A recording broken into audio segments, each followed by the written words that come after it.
youngest daughter, who's at university now, FaceTimed me. Some of you might be parents of younger children. It took me back to going on the school run and the things that we used to do. So first of all, she has got herself started a little morning routine for herself.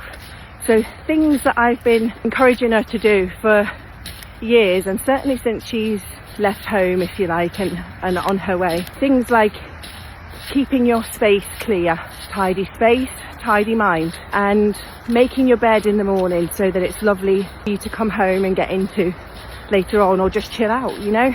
Just little things like that we might take for granted.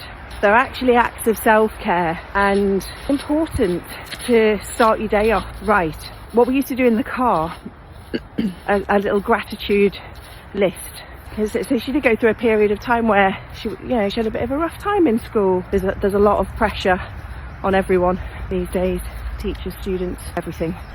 So what we used to do in the car, 3 things that we're grateful for. And then unbeknownst to her, and she did cotton on of course, but that list would grow each day. We made her pay attention to the things that she was grateful for in her life. We also did on many occasions. I mean, we used to have a little bedtime routine where, she'd have a bath and we'd do some tapping, get rid of any crap from the day, so that she'd have a lovely peaceful sleep. I sort of instilled that routine, but she's at an age now where she's finding her own way. And sometimes there've been times where we pulled over on the side of the road on the way to school because there was anxiety coming up for her.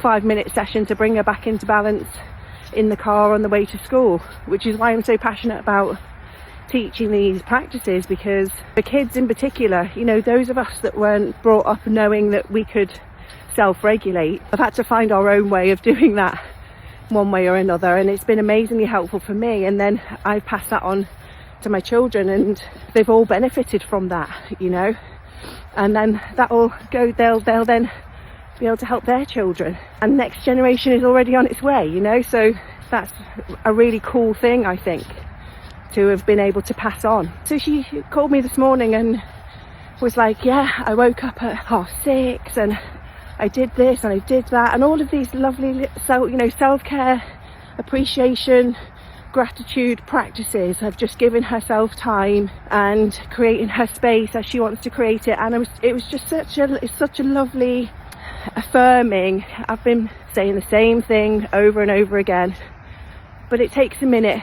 In everything that we experience in our life, sometimes we'll do the same, repeat the same pattern, the same loop of behaviour, even if it's destructive, for a really long time before we actually go, oh,